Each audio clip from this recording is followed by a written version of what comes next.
আল্লাহ পাক বলছেন, দেখো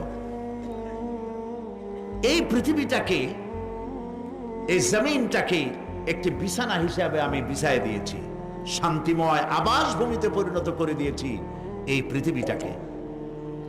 আল্লাহ পাক বলছেন, الذي جعل لكم الأرض مهدا وجعل لكم فيها سبلا لعلكم تهتدون।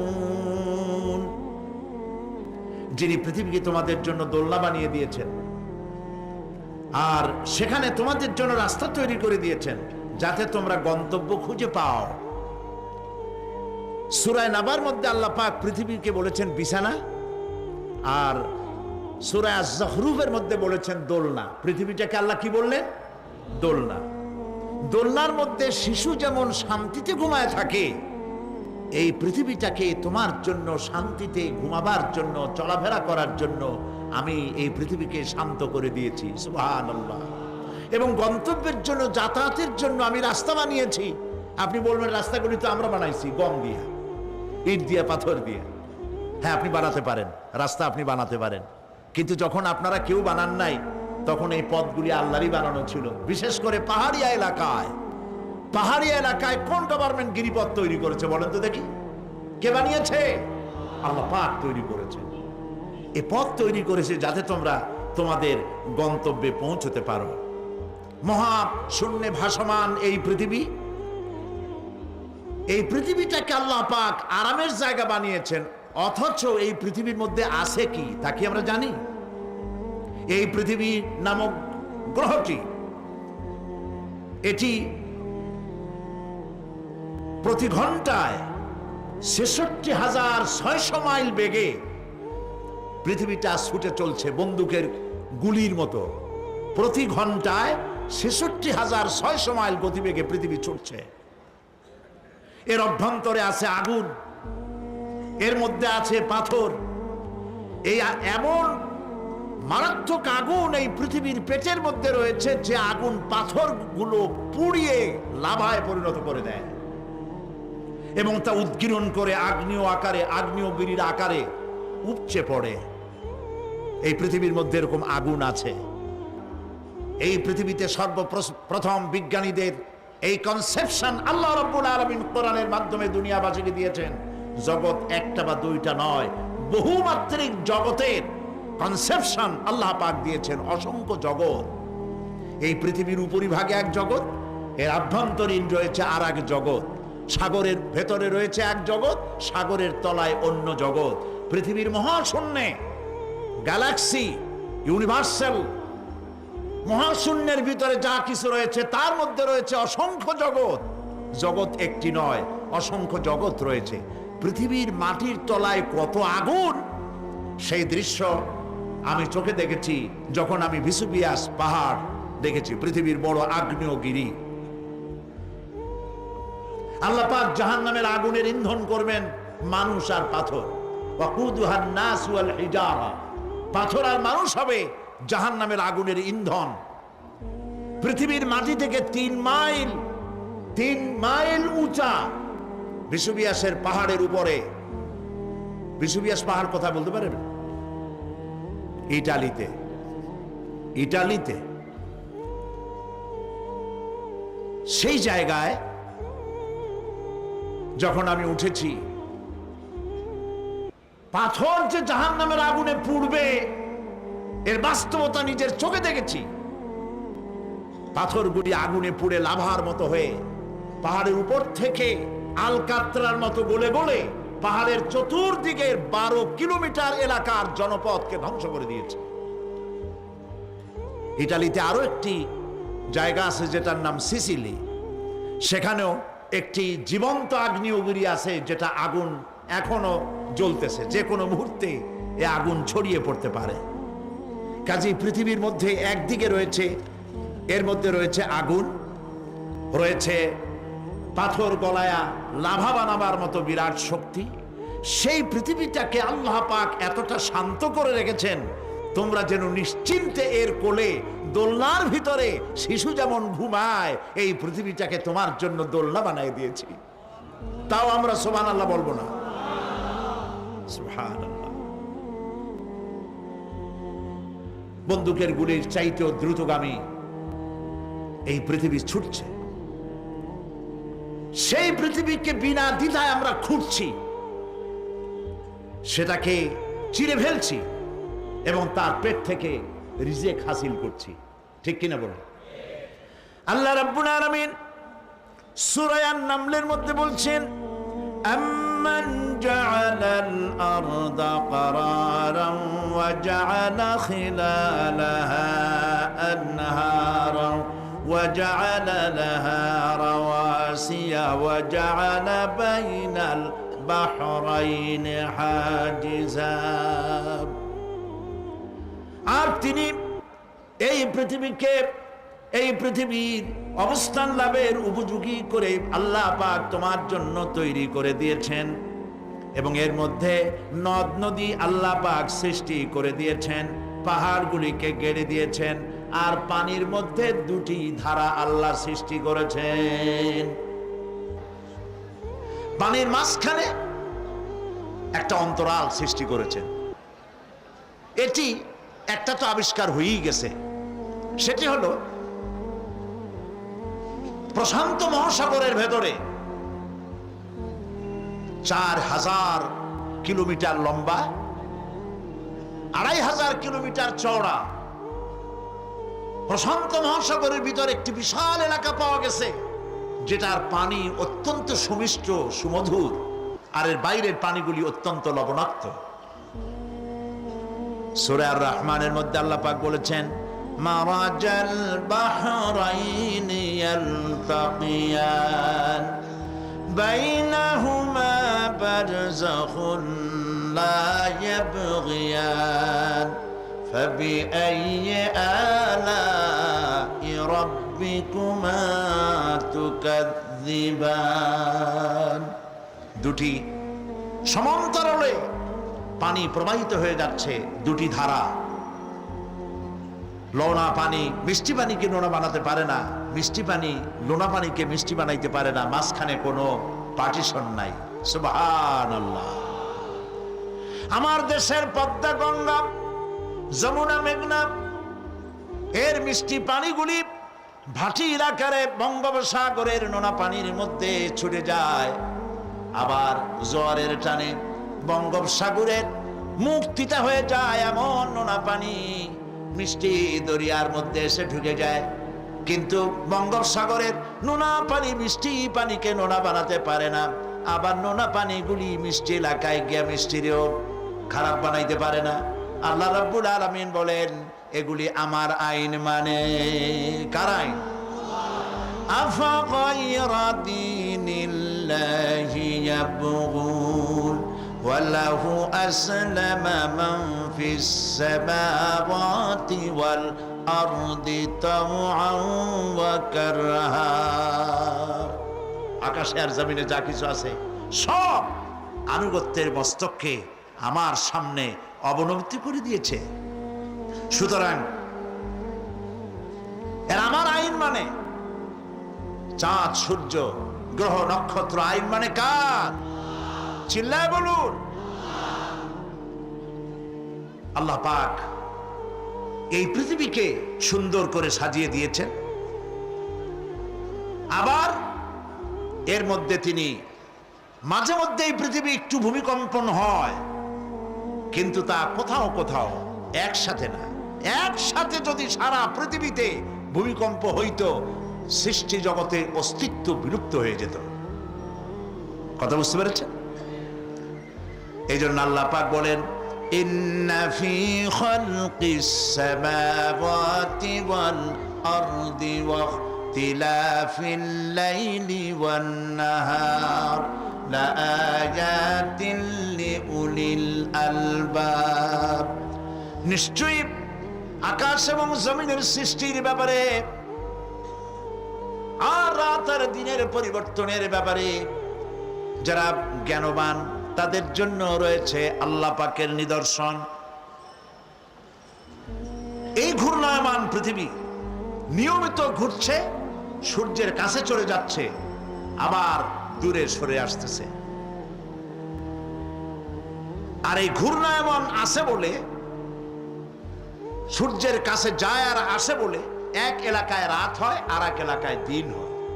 এখন বাংলাদেশে রাত 8:45, আর ঠিক একই সময় আমেরিকার নিউ ইয়র্কে এখন দিনের 9:15।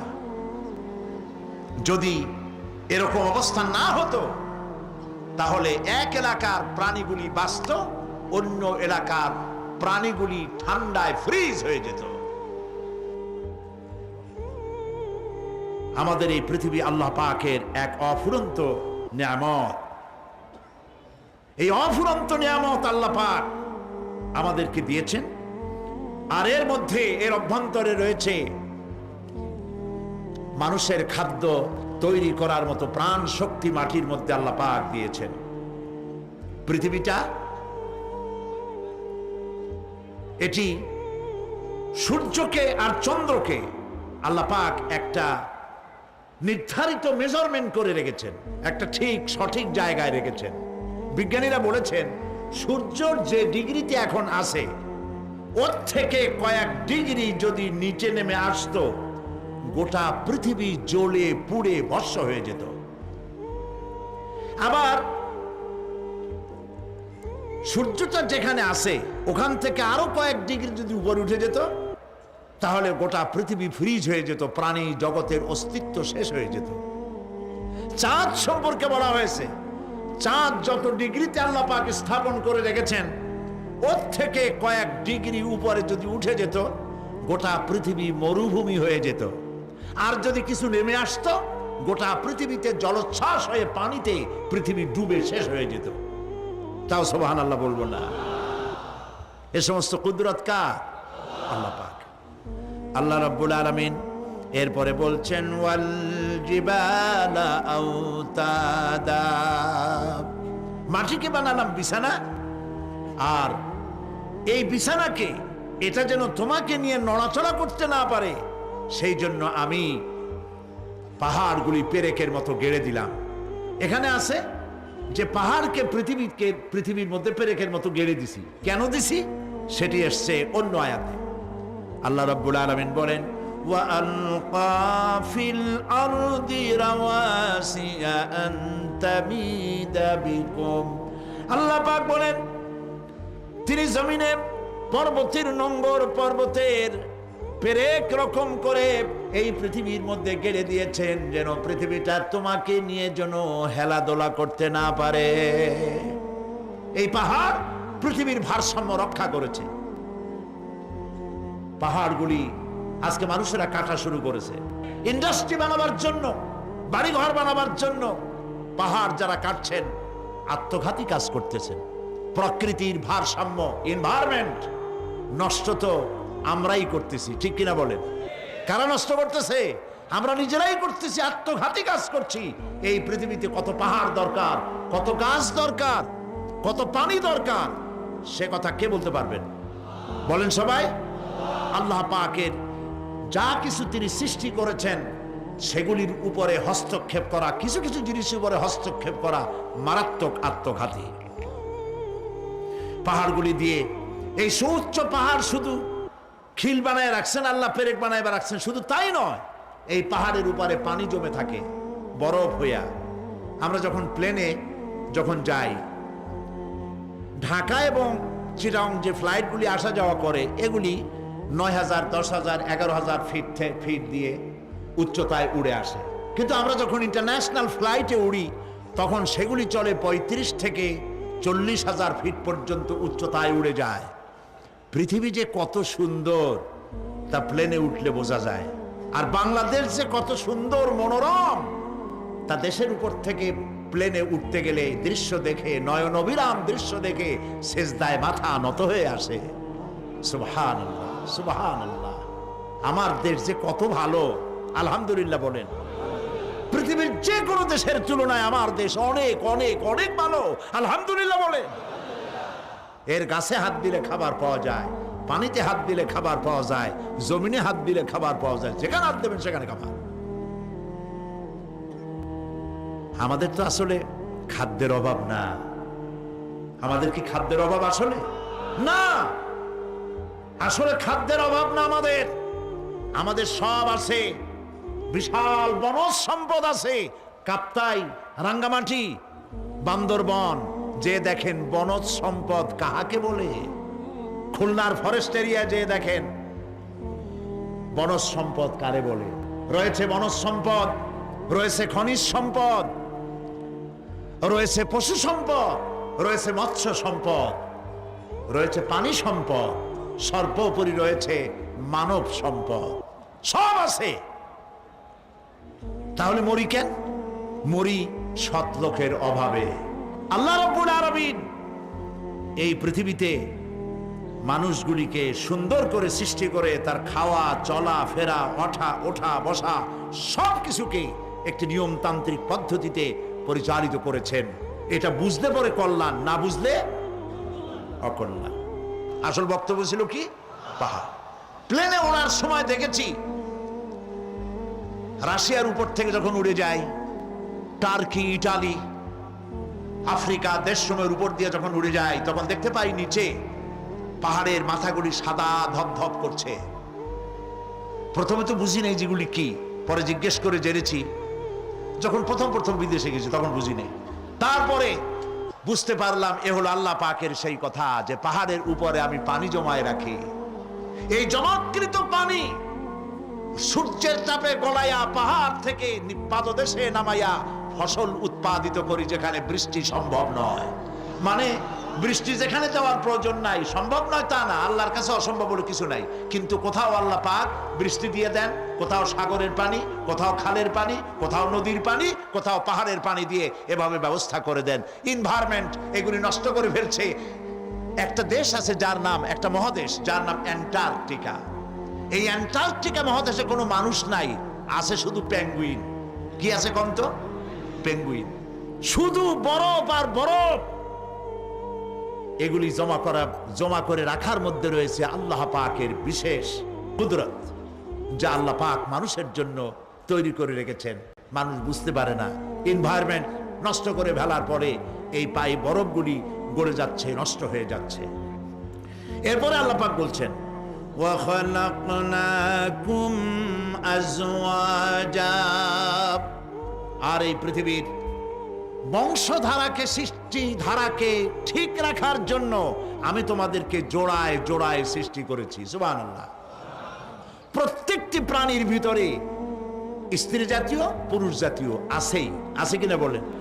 এমন একটা নামকরণ যেখানে শুধু পুরুষ, নারী নাই, স্ত্রী জাতীয় নাই, আছে নাকি? নাই। বংশধারা বৃদ্ধি করার জন্য প্রত্যেকটি প্রাণী আল্লাহ পাক বলছেন জোড়ায় জোড়ায় বানাইছি, তোমাদেরকেও আমি জোড়ায় জোড়ায় বানিয়েছি। আর কি করেছি? আল্লাহ পাক বলছেন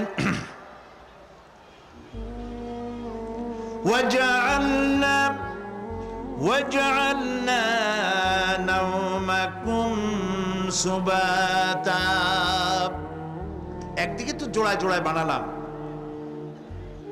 পুরুষ এবং স্ত্রী। এই পুরুষ আর স্ত্রী সৃষ্টি করার ভিতরে রয়েছে আল্লাহ পাকের নিদর্শন। কার নিদর্শন বলুন? কোরআনে কারীম আল্লাহ পাক বলেন وَمِنْ آيَاتِهِ أَنْ خَلَقَ لَكُم مِّنْ أَنفُسِكُمْ أَزْوَاجًا لِتَسْكُنُوا إِلَيْهَا وَجَعَلَ بَيْنَكُم مَّوَدَّةً وَرَحْمَةً إِنَّ فِي ذَلِكَ لَآيَاتٍ لِقَوْمٍ يَتَفَكَّرُونَ। আর আল্লাহ পাকের অসংখ্য নিদর্শনের মধ্যে এটিও নিদর্শন যে তিনি তোমাদের থেকে তোমাদের জোড়া সৃষ্টি করেছেন, তোমাদের স্ত্রী বানাইছেন। কেন? লিতাসকুনু ইলাইহা, যাতে করে তুমি তার কাছ থেকে তোমার মনের প্রশান্তি, সেও এবং তুমিও উভয়ের কাছে মনের প্রশান্তি খুঁজে পাও। ওয়াজআলা বাইনাকুম মাওয়াদ্দা, আর আল্লাহ পাক তোমাদের মধ্যে সৃষ্টি করেছেন ভালোবাসা। ওয়া রাহমা, আর পরবর্তী সময় সৃষ্টি করেছেন দয়া এবং করুণা। লিতাসকুনু ইলাইহা বলতে বোঝানো হয়েছে যে এই ব্যবস্থা আপনি হয়নি, এটি একটি উদ্দেশ্যকে লক্ষ্য করে হয়েছে। একে অপরের নিকটে যেন শান্তি পায়, প্রশান্তি পায়। একজন আরেকজনের কাছে পূর্ণ মাত্রায় তাই মিলিত হওয়ার জন্য নির্জন পরিবেশের আশ্রয় নেয়। আর এভাবে করি আল্লাহ পাক মানব বংশের এই ধারাকে অব্যাহত রেখেছেন। সুবহানাল্লাহ। ওয়া জাআলা বাইনাকুম মাওয়াদ্দা, আর তোমাদের মধ্যে আল্লাহ পাক ভালোবাসা সৃষ্টি করেছেন। এই কথা বলার এর ব্যাখ্যা কি? ভালোবাসা সৃষ্টি করেছেন এর ব্যাখ্যা এরকম হতে পারে, কয়েক রকম। আমি যেটা জেনেছি সেটি হচ্ছে এরকম: ভালোবাসা সৃষ্টি হওয়ার তো কথা ছিল না। এক পর্যায়ে ভালোবাসা থাকবে কোনো একটি বিশেষ সময়, বাকি সব সময় ঝগড়া হবে, এটাই হওয়া স্বাভাবিক ছিল। ধরুন মেয়ের বাড়ি চট্টগ্রাম, ছেলের বাড়ি বরিশাল। মেয়ে শুটকি খেতে খুব পছন্দ করে, ছেলের গন্ধও সহ্য করতে পারে না। মেয়ে বলে খড়ে যাচ্ছে, আর ছেলে বলে যে কমে যাও। মানে একজন আর একজনের ভাষার সাথে মিল নাই। কথা ঠিক কিনা বলেন? ভাষার সাথে মিল নাই, রুচির সাথে মিল নাই। একজনের টক পছন্দ করে আর একজনের টক সহ্য করতে পারে না, আর একজনের শুটকি খায় আর একজনের শুটকি পছন্দ করে না। কাজে রুচি আর অভ্যাস ইত্যাদি দিয়ে সারাদিন স্বামী স্ত্রীর মধ্যে ঝগড়া হওয়া স্বাভাবিক ছিল, ঠিক না? আল্লাহ পাক বলেন সেখানে আমি এই স্বামী স্ত্রী যখন হয়ে যায় তখন দুজনের মধ্যে আমি ভালোবাসার সৃষ্টি করে দেই। আর সে ভালোবাসা এমন পর্যায়ে চলে যায়, স্ত্রী তার স্বামীর জন্য জীবন দিতে চায়, স্বামী তার স্ত্রীর জন্য জীবনের সবকিছু উজাড় করে দিতে চায়। ওয়া জাআলা বাইনাকুম মাওয়াদ্দা, এরপরে সৃষ্টি করি রাহমা। ওই ভালোবাসা ছিল যৌবন কেন্দ্রিক, বিশেষ এক উদ্দেশ্যকে সামনে রেখে। কিন্তু যখন যৌবনে ভাটি লাগলো তখন ওই উদ্দেশ্য আর থাকলো না। তখন আল্লাহ পাক বলেন এই সময় তো দুজনের মধ্যে রাগারাগি, খেসাখেসি ইত্যাদি হয়, স্বাভাবিক ছিল। কিন্তু তা হইল না। আমি রহমত দিলাম, করুণা দিলাম। এখন বুড়ি বুড়ারে ছাড়ে বাঁচে না, আর বুড়াও বুড়ির ছাড়া বাঁচে না। তাও আমরা সুবহানাল্লাহ কব না? প্রিয় ভাই সব, আমি বুঝতে পারছি আপনারা বলেন ঠিকই, তবে শুনতে শুনতে মোহমুগ্ধ হয়ে বলার সময় পান না। জি, আলহামদুলিল্লাহ, বলি আলহামদুলিল্লাহ। তো আল্লাহ রাব্বুল আলামিন পরস্পরের মধ্যেই ভালোবাসা সৃষ্টি করলেন। এটি আল্লাহ পাকের আয়াত। এটা আল্লাহ পাকের কি বলুন? আয়াত মানে কি? নিদর্শন। এরপরে রাব্বুল আলামিন বলেন ওয়াজআলনা নাওমাকুম সুবাতা, আর আমি তোমাদের জন্য ঘুমকে করেছি শান্তির বাহন। মানুষের অঙ্গ প্রত্যঙ্গ প্রত্যেকটির কাজ ভিন্ন, প্রকৃতিও ভিন্ন। চোখ দেখে, কান শোনে, জিহ্বা স্বাদ গ্রহণ করে, নাক শোনে, নাক শোখে, মস্তিষ্ক চিন্তা ভাবনা করে। এ হলো প্রকৃতি। আর প্রত্যেকটি অঙ্গ প্রত্যঙ্গের রুচি আলাদা, কর্তব্যের মধ্যে বিরাট বৈষম্য।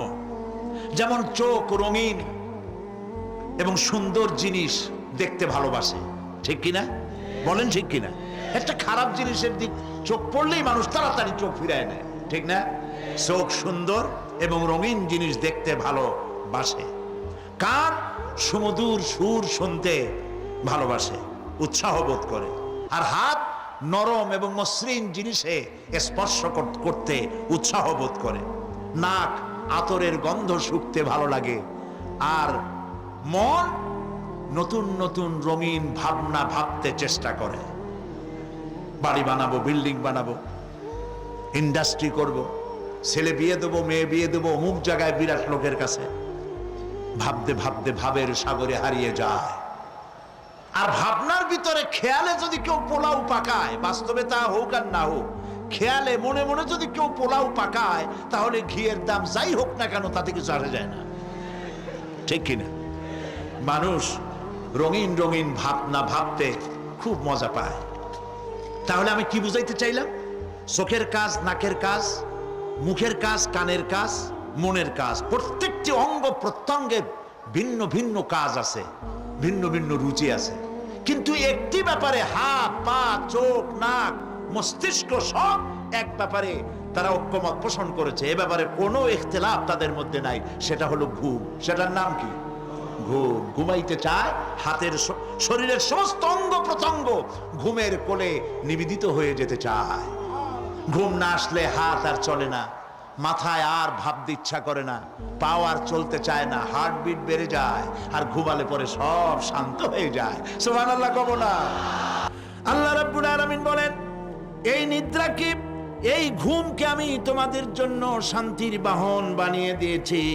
আলাম ইয়ারাউ আন্না জাআলনাল লাইলা লিয়াসকুনু ফীহি ওয়ান নাহারা মুবসিরান ইন্না ফী যালিকা লাআয়াতিন লিকাওমি ইউমিনুন। তারা কি আল্লাহ পাকের এই কুদরতের কথা চিন্তা করে না, যে আমি রাতের আধার দিয়ে ধরনীর বুক ছেয়ে দেই, দিনের উজ্জ্বলতা, কোলাহল, গাড়ির আওয়াজ, ভ্যাঁ ভোঁ আওয়াজ হচ্ছে, কলকারখানা আওয়াজ হচ্ছে, সূর্যের বিরাট তাপ, ঘুম আসে না। সারাদিন কাজ করার পর শরীরের আরাম দেওয়ার জন্যে রাতের একটি কালো চাদর পৃথিবীর উপরে আমি বিছায় দেই।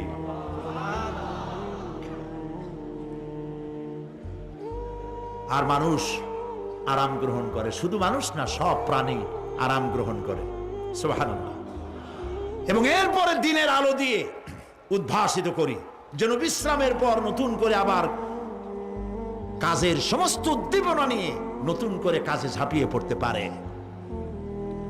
কয়েক ঘন্টা দিন হাড় ভাঙা খাটুনি খেটেছে, রিক্সা চালাইছে, গাড়ি চালাইছে, আড়াই মনের বস্তা মাথায় করে টেনেছে, চিন্তা ভাবনা করেছে। এরপরে যখন এই লোকটি কয়েক ঘন্টা মাত্র নিদ্রা গেল, আরাম পেল, মস্তিষ্ক হালকা হয়ে গেল, হার্টবিট কমে গেল, হাতের পায়ের কর্মোদ্দীপনা বেড়ে গেল, নতুন করে আবার কাজ করার জন্য সুযোগ এসে গেল।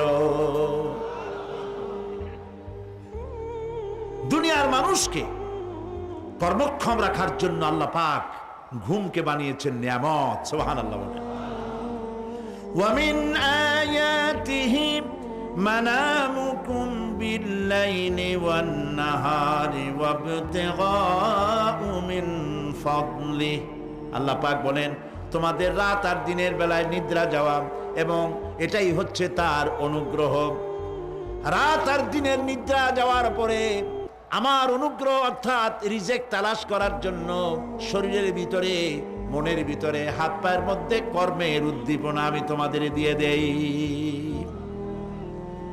মহাবিজ্ঞানী আল্লাহ রাব্বুল আলামিনের এই বিশাল কুদরত এবং দয়া, যে মানুষকে তিনি ক্লান্তি দূর করার জন্য তিনি ঘুম দিয়েছেন। আলহামদুলিল্লাহ বলি। অনেক মানুষ আছে ঘুমাইতে পারে না, ঘুমাবার জন্য ফেনার গান খায়, ঘুমাবার জন্য ভ্যালিয়াম খায়, সিডাক্সিন খায়, রিল্যাক্সিন খায়, কত অক্সিজেন, অক্সিজেন, কত কিছু খায়, তারপরেও ঘুম আসে না। এই ঘুম যার আসে না, বিরাট নিয়ামত থেকে বঞ্চিত। ঘুম একটি নিয়ামত। আলহামদুলিল্লাহ বলি, আলহামদুলিল্লাহ বলি। বিশাল নিয়ামত ঘুম। আল্লাহ যে সমস্ত নিয়ামত আমাদের জন্ম থেকে শুরু করে এ পর্যন্ত বডির মধ্যে দিছেন, মৃত্যুর আগে আল্লাহ যেন একটিও কেড়ে না নেন। বলি আমিন। আল্লাহ রাব্বুল আলামিনের পরে বলেন, ওয়াজআলনাল লাইলা লিবাসা ওয়াজআলনান নাহারা মাআশা। আর রাতকে করেছি আচ্ছাদন, আবরণ, দিনকে রুজি কামাবার জন্য ব্যবস্থা করে দিয়েছি। দিনের বেলা রুজি কামাবেন, দিনের বেলায় ঘুমায় থাকবেন না। বহুত মানুষ আছে সকালবেলায় ঘুম দিল, 12টা 1টা বাজে গেল। উর্দুতে ছোটবেলায় পড়েছিলাম, জিসনে সোয়া উসনে খোয়া, যে ঘুমাইলো সব সর্বনাশ করলো। অসময় ঘুমানো, অসময় ঘুমানো সর্বনাশ হয়ে যাবে সব। এই জন্য আল্লাহ পাক বলেছেন, দিনটারে বানাইছি রুজি কামাবার জন্য। রুজি কামাও। রুজি কামানো এটা একটা ইবাদত। রুজি কামানো কি? হালাল রুজি কামাবেন, ইবাদত। আপনি যে আপনার স্ত্রীকে একটা ব্লাউজ কিনে দেন, কাপড় চোপড়, প্রয়োজনীয় কসমেটিক্স কিনে দেন, আপনি যে বাজার ঘাট করেন, সব হালাল পয়সা যদি হয় সাদকা দেওয়ার মতো সমান সওয়াব হবে। রুজি কামাইতে হবে, এটা আল্লাহ পাকের হুকুম, রুজি কামাও। ফাইদা কুদিয়াতিস সালাত ফান্তাশিরু ফিল আরদ ওয়াবতাগু মিন ফাদলিল্লাহ। সুবহানাল্লাহ বলে। নামাজ যখন শেষ হয়ে গেল, ফাইদা কুদিয়াতিস সালাত, নামাজ যখন শেষ হয়ে গেল, ফান্তাশিরু ফিল আরদ, তখন জমিনে ছড়িয়ে পড়ো আর আমার অনুগ্রহ রিস্ক অনুসন্ধান করো। সুবহানাল্লাহ।